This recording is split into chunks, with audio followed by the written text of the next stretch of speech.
I'm Cassidy. And I'm Taylor. We're Living Room Real Estate, and we're bringing you real estate commentary on 5280's 11 predictions for real estate in 2019. So 5280's first prediction is that the market will slow just a little in 2019.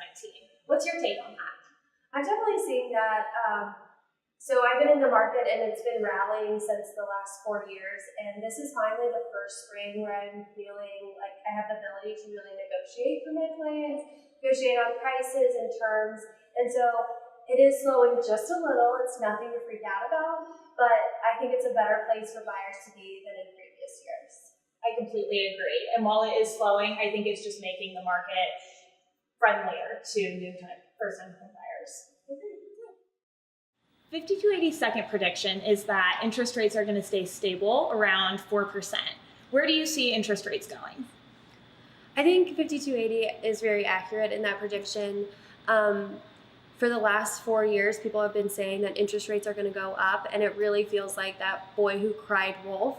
They actually haven't gone up. We saw a slight increase last summer. They went up to about 5%. That definitely affects people. Like a 1% interest rate definitely changes buyers' decisions. But recently, they've been going down and they've really stabilized right around 4%. And I recently purchased a house and I got a 3.87, which is an incredible interest rate.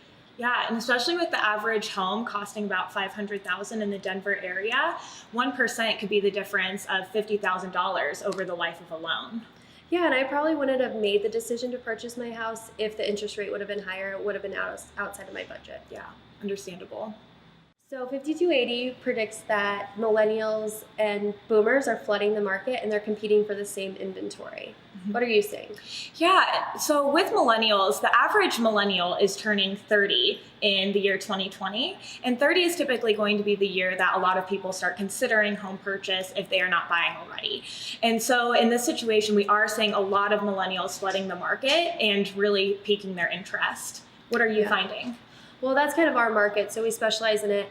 Millennials have been here and been coming here for the last 10 years, but what I'm kind of finding to be interesting is now, after they're settled and having kids, the baby boomer parents are trailing them to Denver. So we had all these millennials move here, and then on top of it, we have baby boomers moving here. So that is putting a lot of pressure on the market for smaller homes, which is ideally what they're looking for. An interesting side note is that there's a lot of boomers, like in, for example, Littleton, and they're living in a 5-bed, 3-bath house, and they would love to downsize, and that would make an incredible home for a millennial that's just, they just started having kids, they can move out there, but they have nowhere to go. And so they're paid off their huge home in Littleton, and in order for them to get into a smaller home and downsize, it would actually be way more expensive than their current home. So I think there's a major opportunity for development specifically to baby boomers in the Denver market because we just aren't building anything that works for that demographic. I agree. I definitely think that there needs to be some development happening in Denver to offer homes to both. Yeah, because everything they're building is really vertical with tons of stairs. Like all the townhouses, they just don't work for baby boomers. So last year, City Council banned the production of slot homes in Denver. And we have really been seeing developers struggling with the cost implication of that 30% reduction in infill. What struggles have you been seeing with infill in Denver? Yeah, so I've never been a huge fan of slot homes. Some people call them vertical trailer parks. I commonly refer to them as double wide or single wide just based on the garage width. But the reality is that those were very affordable options for a lot of millennials that otherwise wouldn't be there. Like it's pretty hard to get into a single family home in Sloan's Lake. And so the developers were able to break up one lot into 3 different opportunities. And so there's a balance between affordability and the way our neighborhoods look. And I think that we haven't quite found it yet, and developers are trying to figure it out.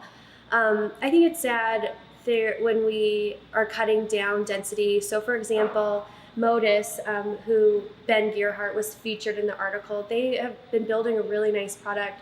For example, my client's under contract on one of his units in West Colfax neighborhood, and it's a 4-plex. And my client, around $550 is a good price point, and there's 4 units there. with the changes, actually, that affects that type of development. And so now that is going to go from 4 homes at around 550,000 to now they can only develop duplexes there.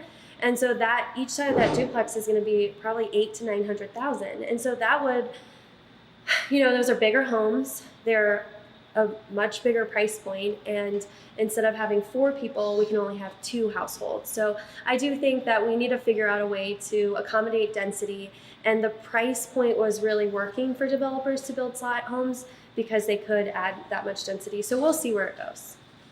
Definitely. And with the affordability too, that is something with so many millennials hitting the market that people are really looking at. And so with slot homes no longer being an affordable option, that could really produce kind of an issue. 5280's 5th prediction addresses quality in new builds. How are you preparing your buyers when they're looking at new builds? So new builds present a cool opportunity, but a lot of times people are buying based on renditions, and my biggest warning is not to buy pre-construction. I haven't seen it be a great investment for a lot of people, but when you're buying pre-construction, you're going off of a beautiful architectural rendition, and the final product never actually looks like the pictures. Mm-hmm. And so I definitely think that if you're going to buy new construction, maybe wait until post-construction when it's complete. There's usually always units available. And wait till they're complete. And then my other warning would be probably to avoid a builder contract if possible. So if you're doing pre-construction, there's no way to avoid that.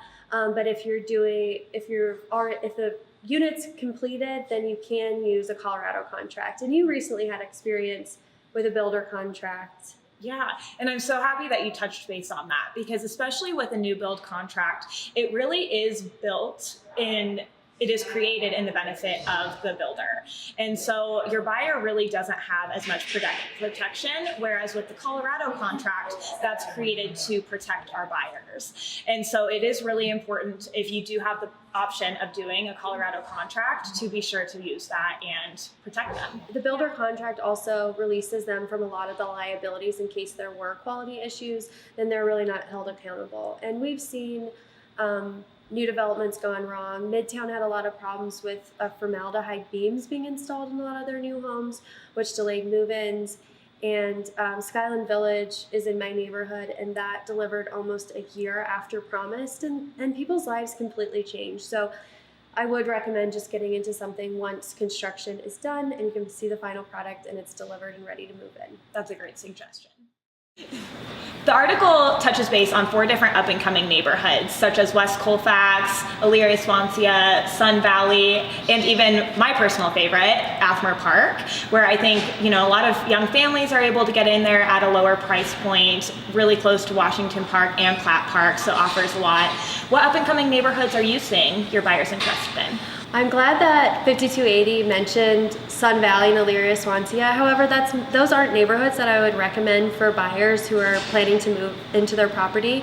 The livability of those the next 10 years is going to be questionable, as Elyria Swansea is going to be seeing the development of I-70 and the stock exchange grounds. And Sun Valley, there's really not any property to purchase in Sun Valley. A lot of it is very industrial right now. But if you were going to purchase land, those are great spots to purchase land. If you're looking for somewhere that's great to live in the meantime as those areas develop, I think my favorite neighborhood for 2019 is the Cole neighborhood. As the A line opened up and the Blake Street stop has come on board, then that area is just rapidly changing. Home Advisors moved in, the rock drill's under construction, there's a parkway that's under construction, and values over in that neighborhood are really going up. So I think that's a great place. And then my personal favorite, obviously, being Skyland. I think it's like the next Wash Park. I bought a house there for $300,000 and the value's gone up considerably, and now they're scraping homes over there and building $1 million houses. So I do think that is a great neighborhood to invest in. Personally, I like that area. Yeah, and I agree. I think that both of those neighborhoods have been blowing up, and it's been crazy to see the development happening. Prediction 7. How do you think that buyers are going to use the calendar to their advantage in 2019? Well, I'm really proud of our girl, Megan Eller, who's featured with this prediction. And she's really been preaching this for probably like the last 3 or 4 years and she's reaching real estate agents directly and talking to them about major upswing in the spring of prices, bidding wars, multiple offers, and then we usually have a decline in the market in the fall, and then that makes up our whole year. And so we just keep doing this. I feel like I'm going insane sometimes because it happens every year. And the more we can get out the word, like she's been preaching it, and now that 5280 is featuring it, I think that buyers are gonna stop buying into this, where they have to do the bidding wars in the spring, and hopefully they'll wait until inventory comes on in the fall, and then we're going to start to create more of a balanced market where buyers and sellers are coming towards each other instead of listing and buying at separate times. Yeah. That would be so ideal. And especially coming from a rental background, I really do find that a lot of renters, their leases are up in the summertime. And so that creates a lot of buyers out there in the spring because they're wanting to lock something down before their leases come up. So yeah, and if they know this information, I think that buyers, now that they're getting privy to it, they're able to like maybe do an additional month or two so that they can get into a better time to buy in the fall. And I'm seeing it already happening, and it's kind of nice. This year I think is going to level out a little bit more, and we won't have that big jump in the spring and the drop off in the fall. Yeah, fingers crossed. Prediction 8 is all about ADU units. And as someone who's very excited about ADUs, do you think that they are affordable? No, unfortunately, accessory dwelling units, ADUs, are not an affordable option right now, but I think that we can find a solution to make these affordable options going forward. So originally, 10 years ago, there was a planning document that allowed them in certain neighborhoods, and I bought a lot that was zoned for them, and I've learned all this information about them, but I keep hitting a wall that these just aren't an affordable or a good investment. So recently, the city council voted to pass Blueprint Denver, and this new document, planning document, allows ADUs throughout the city. And so I think that now that everyone is going to be working on this issue together, we can find affordable options, and the city is really going to have to do their work to streamline this process to make it more affordable for people. The implementation of the Blueprint Denver and ADUs throughout the city, it's going to start by individuals can ask for variances. If you want to build and you're not in an ADU zoned area, you can seek a variance from the city, and it's a long process and it's pretty labor intensive. Probably you're looking at about a year to get a variance. But then as Blueprint Denver becomes implemented, they'll go neighborhood by neighborhood, and each neighborhood will determine how they want to implement ADUs in their area. And so each neighborhood under Blueprint Denver is accountable to accommodating density in their neighborhood. So it's just not one neighborhood that has to accommodate for them. Everyone has to accommodate density in their neighborhood. So we'll see how it gets implemented. I think that it's a really exciting thing that's coming to our city, and Denver has always been on the cutting edge, whether it's marijuana or mushrooms or ADUs. And so, I think we're going to work this problem out. We haven't solved it yet, and it's going to take some time, but I think ADUs are in our future, and we'll crack the code.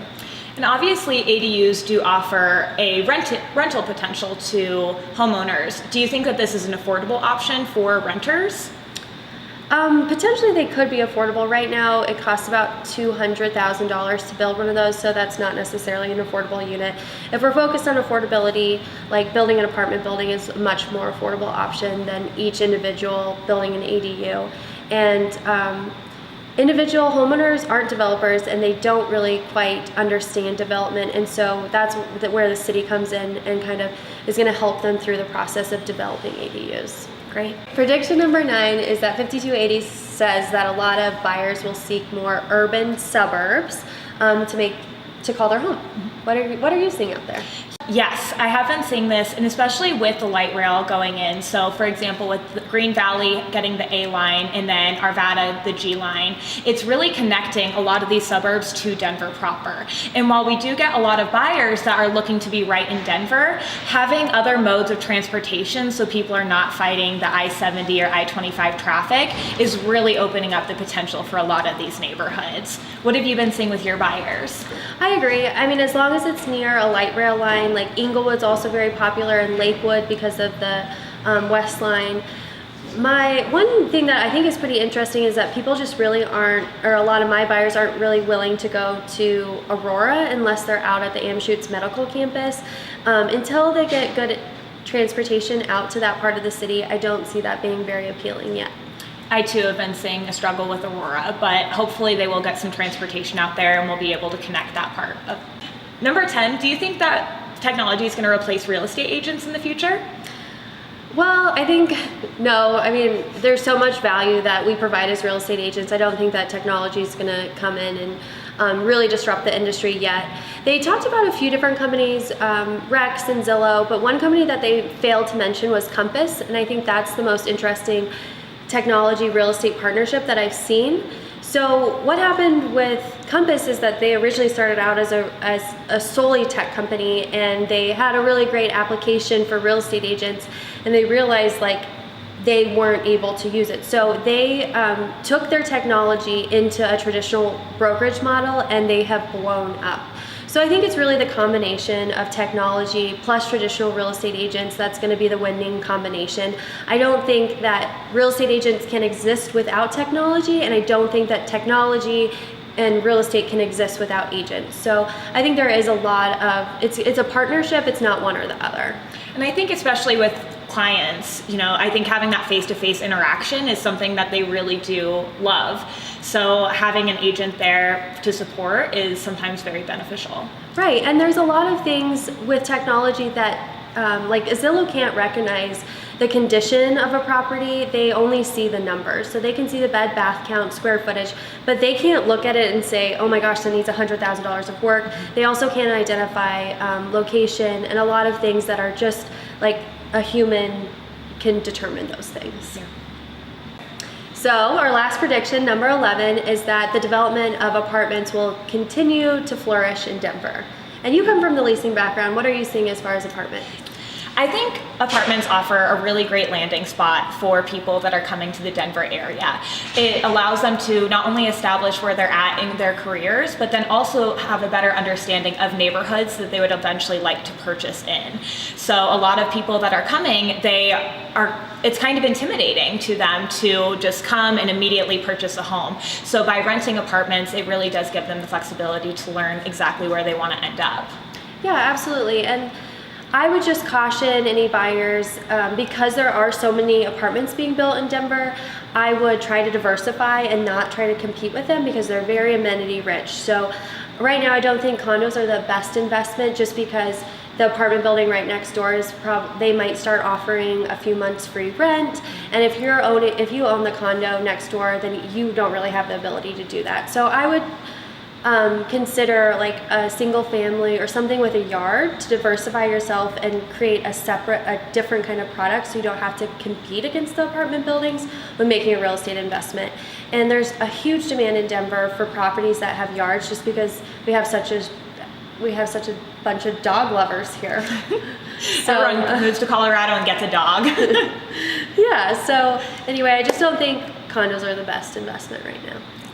We are Living Room Real Estate. Thanks for tuning in.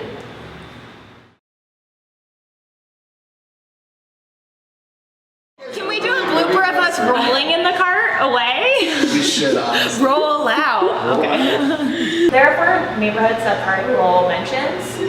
Why am I so awkwardly staring at you? I can't stop. Okay.